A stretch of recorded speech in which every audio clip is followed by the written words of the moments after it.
The story of the Bible begins in a garden where God and humans live together. And the biblical authors want us to see this garden as a type of temple. The top is the most sacred place, the Holy of Holies, where God's presence is most intense. And that's where we find the tree of life. So, what's this tree all about? Well, it represents God's own life and creative power that is made available to others. In fact, God's first command is that humans eat from all of the trees, including this one. So you're ingesting God's own life. That sounds intense. Yeah, this meal transforms the one who eats it, or in the words of the story, it leads to eternal life. Okay, but on the way to the tree of life, the humans have to pass by another tree called the tree of knowing good and bad. And God says that eating from this tree will kill you. How does it do that? Well, it represents taking the authority to do what is good in your own eyes. And when humans do that, It leads to broken relationships, violence, and death. and so here's the thing. Both trees look beautiful, but one of them is a false tree of life. And the humans take from this false tree of life. And they're exiled from the garden for good. Which raises the question, can anyone ever get back to the tree of life? Well, later on in the story, we meet a man named Moses, and he encounters God in a desert tree on top of a mountain. Oh, you mean the burning bush, where Moses is told that he's standing on holy ground. Yeah, it's a plant on a mountain radiating with God's life and power, just like the tree of life. And God tells Moses, bring your people up to this mountain so we can form a partnership. And this partnership will force them to make a choice. Will they follow gods of their own making, or receive life from the true God?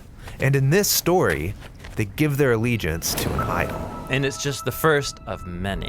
The story goes on to show generation after generation choosing gods of their own making.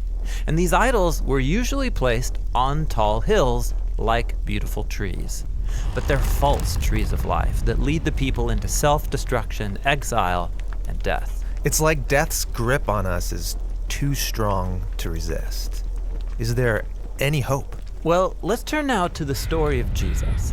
He came to announce that God's eternal life was available once again through him. So Jesus thinks of himself as the tree of life. Yes, this is what he meant when he claimed to be the vine that brings God's life into the world. And Jesus invited people to eat from him. Yeah, he was inviting people to trust him and be transformed by his life.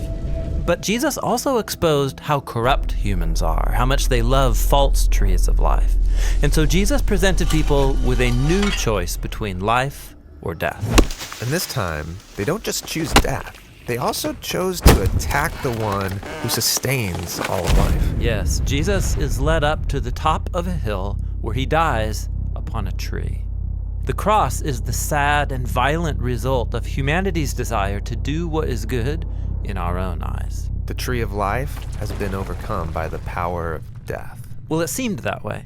But Jesus said that he was a seed of God's life that would die in the ground, but then grow into a plant that would bear much fruit. So to defeat death, Jesus went through it. And now, this new tree of life stands before us all. We can eat from it, but it will mean passing through death like Jesus, allowing our old way of being human to die. So that a new humanity can grow in its place. Yes, Jesus said he is the vine and we are his branches. So not only do you eat from this tree, you're invited to become a part of it, helping produce its fruit so that his life and love can spread through us to others. And so the story of the Bible ends in a new garden, which is also a kind of temple, with the tree of life at its center, providing healing and life forever to all who choose to eat from it.